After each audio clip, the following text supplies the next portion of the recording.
Hello friends, welcome to study group Pathshala. मैं हूं विलास और आज की क्लास में हम लोग डिस्कस करेंगे एक निबंध को और ये निबंध होगा कोरोना महामारी में जीवन। ठीक है, यानी लाइफ इन पेंडेमिक ये टॉपिक होगा जो आप सभी के लिए काफ़ी ज़्यादा इंपॉर्टेंट है और इसको जरूर तैयार करिए एसएससी, सीएचएसएल, सीजीएल, एमटीएस और बैंक से रिलेटेड एग्जाम्स के लिए। ठीक है, आपका टॉपिक पूछा जा सकता है और इससे रिलेटेड सारे एक्सपेक्टेड जितने भी टॉपिक्स हैं उनको आप तैयार कर सकते हो। डिस्क्रिप्शन में आपको लिंक मिल जाएगा, वहाँ से जाके आप सारे जितने इंपॉर्टेंट निबंध हैं उनको तैयार कर लेंगे। साथ ही साथ जितने एक्सपेक्टेड आपके लेटर्स हैं, पत्र हैं, उनको भी आप तैयार कर सकते हो। उसकी भी प्लेलिस्ट का डिस्क्रिप्शन में आपको लिंक मिल जाएगा। राइट फ्रेंड्स, इसके साथ ही साथ आप इस बुक को ले सकते हो रेफरेंस के लिए ताकि आप बेटर तरीके से प्रैक्टिस कर सको और 60+ टॉपिक्स यहाँ पर आपको मिल जाते हैं इस बुक के अंतर्गत जिनको आप तैयार कर सकते हो। विद इन वर्ल्ड लिमिट सारे के सारे टॉपिक्स मिलेंगे आपको, लेटेस्ट पैटर्न पर बेस्ड होंगे और एस्से और लेटर दोनों ही आपको सिंगल बुक में मिल जाएंगे, तो अलग से 2 बुक लेने की जरूरत नहीं पड़ेगी आपको। ठीक है, और लोएस्ट कॉस्ट पे बुक मिल जाएगी आपको, एडिशनल 30% डिस्काउंट मिल जाएगा। तो डिस्क्रिप्शन में फ्रेंड्स लिंक दिया गया, वहाँ से जाके आप इनको डिस्काउंटेड रेट पर बाय कर सकते हो एसएससी, सीजीएल या फिर सीएचएसएल के लिए। राइट फ्रेंड्स, तो आप अपनी प्रिपरेशन को एज कर सकते हो इस बुक के थ्रू। तो चलिए दोस्तों शुरू करते हैं क्लास को हम लोग और इंट्रोडक्शन से स्टार्ट करेंगे। कैसे इस टॉपिक को आपको एक्सप्लेन करना है देख लेते हैं। तो शुरुआत दोस्तों आप यहाँ पर कर सकते हैं, जैसे कि कोरोना महामारी ने हमारे दैनिक जीवन को पूरी तरह से बदल कर रख दिया है। इस महामारी के कारण लाखों लोग बुरी तरह से प्रभावित हुए हैं, जो या तो बीमार हैं या इस बीमारी के फैलने के कारण मारे जा रहे हैं। ठीक है दोस्तों, यहाँ पर आप बता सकते हो कोरोना महामारी के कारण जो हमारा दैनिक जीवन है वो काफ़ी पूरी तरह से बदल रहा है, पूरी तरह से एक तरह से उसमें बदलाव आया है। साथ ही साथ महामारी के कारण जो है लाखों लोग बुरी तरह से प्रभावित हो चुके हैं, जिनमें ज़्यादातर लोग बीमार हैं और कुछ की तो जान भी जा चुकी है, कुछ तो मारे भी जा चुके हैं इस बीमारी के कारण। ठीक है, तो यहाँ पर दोस्तों आप बता सकते हो, शुरुआत इस तरह से कर सकते हो। इस वायरल संक्रमण के सबसे आम लक्षण बुखार, सर्दी, खांसी, हड्डियों में दर्द और सांस लेने में समस्या है। ठीक है, यहाँ पर आप बता सकते हो इस वायरल जो संक्रमण है इसके आम लक्षण क्या क्या हैं। बुखार, सर्दी, खांसी, हड्डियों में दर्द, सांस लेने में प्रॉब्लम, ये सारी जो है इसके लक्षण हैं, ये सब इसके सिम्टम्स हैं। राइट, यह पहली बार लोगों को प्रभावित करने वाला एक नया वायरल रोग है होने के कारण अभी तक इसकी वैक्सीन उपलब्ध नहीं हो सकी है। अब दोस्तों बता सकते हो ये एक नई बीमारी है, एक नया वायरल रोग है जिसके कारण जो है अभी तक इसकी वैक्सीन बनाना संभव नहीं हो सका है। हालांकि जितनी भी वर्ल्ड की संस्थाएं हैं वे सभी लगी हुई हैं वैक्सीन को बनाने में, लेकिन अभी तक कोई भी सफल वैक्सीन नहीं बन पाई है। ठीक है, लेकिन अभी भी लोग लगे हुए हैं। तो यहाँ पर दोस्तों आप बता सकते हो इस तरह से कि इसके कारण जो है, जो नए होने के कारण जो है अभी तक वैक्सीन भी नहीं बन पाई और हमारे पास बहुत ज़्यादा कुछ इसको लेकर के चीज़ें नहीं है जिससे कि हम इससे बच सकें। राइट, तो अब हमें क्या करना चाहिए वो आप यहाँ पर बताओगे। तो इंट्रोडक्शन में हालांकि आप इतना लिख सकते हो, इस तरह से बेटर तरीके से एक्सप्लेन कर सकते हो। इसके बाद बॉडी सेक्शन में आप बताओगे अब हमें क्या करना चाहिए इसके लिए।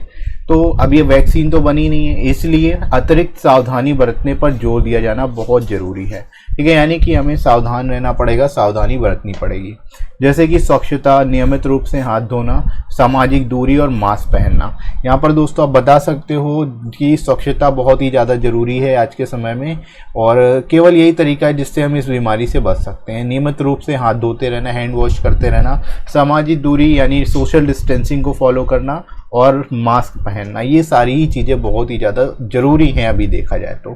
ठीक है, तो इस तरह से दोस्तों आप इसको बता सकते हो। इसके बाद प्रारंभिक अवस्था में रोग की पहचान वायरस के प्रसार को नियंत्रित करने के लिए महत्वपूर्ण है। यानी शुरुआत में ही अगर रोग की पहचान कर ली जाती है तो इसको नियंत्रण में किया जा सकता है, क्योंकि यह बहुत तेज़ी से एक व्यक्ति से दूसरे व्यक्ति में फैलता है। ठीक है, यहाँ पर आप दोस्तों बता सकते हो इस तरह से कि अगर शुरुआत में ही जो व्यक्ति है अगर उसमें रोग की पहचान हो जाती है तो बहुत ज़्यादा ज़रूरी है, क्योंकि उसके संपर्क में बहुत सारे लोग ऐसे आ सकते हैं जो कि पॉजिटिव नहीं हो सकते हैं और वो फिर उसके संपर्क में आने के कारण फिर वो उसमें भी वो रोग फैल सकता है। तो इस तरह से शुरुआत में प्रारंभिक अवस्था में रोग की पहचान करना बहुत ज़्यादा जरूरी है, राइट। अधिकांश देशों ने अपने उत्पादों के निर्माण की प्रक्रिया को धीमा कर दिया है। यहाँ पर आप बता सकते हो जो ज़्यादातर देश हैं उसमें जो प्रोडक्शन प्रोसेस है, जो प्रोडक्शन है, उत्पादों का निर्माण है, वो पूरी तरह से एक तरह से धीमा हो गया है। प्रोडक्शन भी धीरे धीरे धीमा हो गया है, राइट। तो इस तरह से यहाँ पर आप बता सकते हैं इसके बारे में बॉडी सेक्शन में। आगे बढ़ते हैं, बॉडी सेक्शन में ही और भी चीज़ें आप लिखोगे, जैसे विभिन्न उद्योग और व्यापारिक क्षेत्र इस महामारी के कारण प्रभावित हुए हैं, जिनमें फार्मास्यूटिकल्स उद्योग, बिजली क्षेत्र और पर्यटन शामिल हैं, ठीक है। यहाँ पर दोस्तों आप बता सकते हो बहुत सारी चीज़ जो इंडस्ट्रीज़ हैं वो भी इसके कारण काफ़ी हद तक प्रभावित में रही हैं कोरोना के कारण, और व्यापारिक क्षेत्र भी इसके कारण जो है प्रभावित हुए हैं। बहुत सारी फार्मास्यूटिकल्स कंपनी का, बिजली क्षेत्र, पर्यटन, ये सारी चीज़ें काफ़ी हद तक अफेक्टेड हुए हैं इस बीमारी के कारण, राइट। यह वायरस नागरिकों के दैनिक जीवन के साथ साथ वैश्विक अर्थव्यवस्था पर भी भारी प्रभाव डाल रहा है। यहाँ पर दोस्तों आप बता सकते हो यार, लोगों के ऊपर तो प्रभाव डाल ही रहा है, दैनिक जीवन पर प्रभाव डाल ही रहा है, साथ ही साथ वैश्विक अर्थव्यवस्था पर, जो ग्लोबल इकोनॉमी है उस पर भी काफ़ी अधिक इसका प्रभाव पड़ रहा है, ठीक है दोस्तों। इस तरह से यहाँ पर आप बता सकते हो इसके प्रभाव के बारे में कि क्या क्या प्रभाव पड़ रहे हैं, कैसे जो है इनको इफेक्ट, कैसे इससे बचा जा सकता है, ये सारी चीज़ें आप यहाँ पर बता सकते हो। इसके बाद देखो जो प्रोडक्शन प्रोसेस है और जो इंडस्ट्री है उस पर प्रभाव पड़ेगा, तो उसका अल्टीमेट इफेक्ट किस पे पड़ेगा, आपूर्ति पे पड़ेगा, यानी सप्लाई पे पड़ेगा। तो इस कोरोना महामारी ने आपूर्ति के स्रोतों को भी प्रभावित किया है, यानी जब प्रोडक्शन ही नहीं ठीक से हो पाएगा तो सप्लाई भी नहीं हो पाएगी, आपूर्ति भी नहीं हो पाएगी, तो सीधे सीधे डायरेक्टली आपूर्ति भी जो है इसके प्रभाव में आएगी, ये आप यहाँ पर बता सकते हो, राइट। एक देश से दूसरे देश की यात्रा करने पर प्रतिबंध है। यहाँ पर आप बता सकते हो जो कंट्रीज हैं उनमें एक कंट्री से दूसरी कंट्री में हम यात्रा नहीं कर सकते। यात्रा के दौरान कोरोना मामलों की संख्या बढ़ती हुई देखी गई है जब परीक्षण किया गया, खासकर तब वे अंतर्राष्ट्रीय दौरे से लौट रहे हो, ठीक है। यानी कि आप यहाँ पर बता सकते हो जो टूरिज़्म है वो पूरी तरह से बंद है, टूरिज़्म इंडस्ट्री एक तरह से पूरी तरह से बंद है, और यात्रा जो है स्पेशली जो अंतर्राष्ट्रीय दौरे हो रहे हैं, अंतर्राष्ट्रीय यात्राएं हो रही हैं, उसमें सबसे ज़्यादा जो है कोरोना के मामले देखे जा रहे हैं। इस वजह से अंतर्राष्ट्रीय जो दौरे हैं, अंतर्राष्ट्रीय जो यात्राएं हैं वो भी पूरी तरह से बंद कर रखी गई है, ठीक है। तो यहाँ पर आप बता सकते हैं कि अंतर्राष्ट्रीय जो टूरिज़्म है उस पर भी काफ़ी अधिक प्रभाव पड़ रहा है, पर्यटन पे भी काफ़ी अधिक प्रभाव पड़ रहा है, और अंतर्राष्ट्रीय दौरों पर रोक लगाई जा चुकी है क्योंकि इसके कारण ही ज़्यादातर केसेस फैले हैं, राइट दोस्तों। इसके बाद आगे फ्रेंड्स मूव करते हैं हम लोग कंक्लूजन की ओर। इसमें आप बेटर तरीके से एक्सप्लेन कर सकते हो, जैसे लॉकडाउन ने प्रवासी श्रमिकों को भी प्रभावित किया। अब यहाँ पर बता सकते हो जो प्रवासी श्रमिक हैं, जो बेसिकली माइग्रेंट लेबर्स हैं, वो काफ़ी ज़्यादा प्रभावित हुए इससे, ठीक है, जिनमें से कई उद्योगों को बंद करने के कारण अपनी नौकरी खो चुके हैं। जो प्रवासी श्रमिक हैं वो ज़्यादातर जो श्रमिक हैं वो उद्योगों के बंद होने के कारण, उद्योग जो सारे बंद हो चुके हैं उसके कारण अपनी नौकरियां खो चुके हैं, और सरकार ने प्रवासियों के लिए राहत उपायों की घोषणा भी की ताकि वे अपने घर वापस लौट सके। देखो ये जितने भी प्रवासी मजदूर थे वो दूसरे बेसिकली स्टेट से आए, किसी दूसरे स्टेट में काम करने, तो ये वापस लौट रहे थे। इसके कारण इनको लौटने में समस्याओं का सामना करना पड़ रहा था क्योंकि परिवहन के सारे साधन बंद हो चुके थे, राइट। तो इसीलिए सरकार ने जो है इनके लिए राहत उपायों की घोषणा भी की ताकि ये अपने घर लौट सके, ठीक है। तो यहाँ पर दोस्तों आप सरकार ने क्या क्या काम किया इसके रिगार्डिंग वो भी बता सकते हो। जो पॉजिटिव चीज़ें वो जरूर आपको बताना है इसके रिगार्डिंग, ठीक है। तो ध्यान रखना है, इस तरह से आप सारी चीज़ों को, सारे एस्पेक्ट को कवर करोगे। इसके बाद हम लोग मूव करते हैं फाइनली कंक्लूडिंग पैरा की ओर।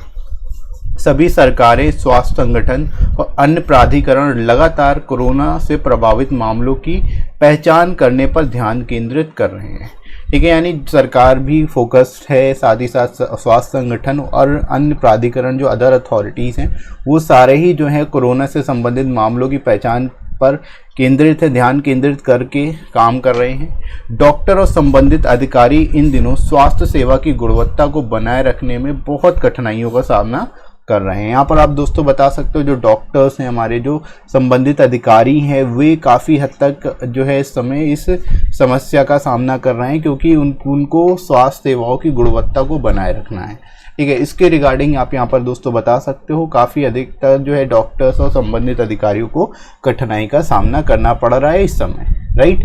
तो इस तरह से दोस्तों आप इसको कंक्लूड कर सकते हो बेटर तरीके से, सारे एस्पेक्ट्स को बताते हुए, बेटर तरीके से लिखते हुए। तो आई होप आप लोग को बढ़िया तरीके से समझ में आ गया होगा कि इस टॉपिक को कैसे एक्सप्लेन करना है। राइट फ्रेंड्स, इसके साथ ही साथ आप अच्छे से अदर टॉपिक्स को भी तैयार कर सकते हैं, उनको भी बढ़िया से तैयार करिए। और साथ में टेलीग्राम चैनल को जरूर फॉलो कर लीजिएगा, इस पे आपको सारी इंपॉर्टेंट पीडीएफ्स मिल जाएंगी और क्लासेस की नोटिफिकेशन आपको मिल जाएगी, ताकि आपकी कोई भी क्लास मिस ना हो। और सभी क्लासेस की नोटिफिकेशन यहाँ पर आपको मिल जाएगी, तो आप सारे क्लासेस को 1 बाय 1 देख भी सकते हो यहीं से, ठीक है। और इसका लिंक, टेलीग्राम का लिंक मैं आपको डिस्क्रिप्शन में प्रोवाइड कर दूंगा, साथ ही साथ कमेंट सेक्शन में भी पिन कर दूंगा, वहां से जाके आप डायरेक्ट इनको ज्वाइन कर सकते हो। और आप सर्च भी कर सकते हो टेलीग्राम पर जाके स्टडी गुरु पाठशाला, तो आपको वहां से ही मिल जाएगा। राइट, तो टेलीग्राम जरूर ज्वाइन कर लेना।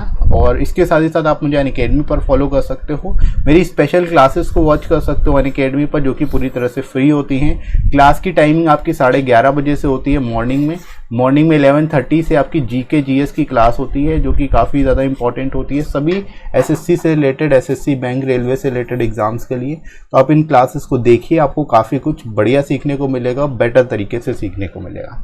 राइट, और साथ में वीडियो अगर अच्छा लगा हो तो वीडियो को लाइक जरूर कर दीजिएगा दोस्तों, शेयर कर दीजिएगा अपने सभी फ्रेंड्स में, सभी दोस्तों में, सभी ग्रुप्स में, और सब्सक्राइब कर लीजिए इस चैनल को अगर आप में से कोई नया है तो। राइट फ्रेंड्स, तो अभी के लिए इतना ही, नेक्स्ट मिलते हैं अगली क्लास में। Thanks for watching.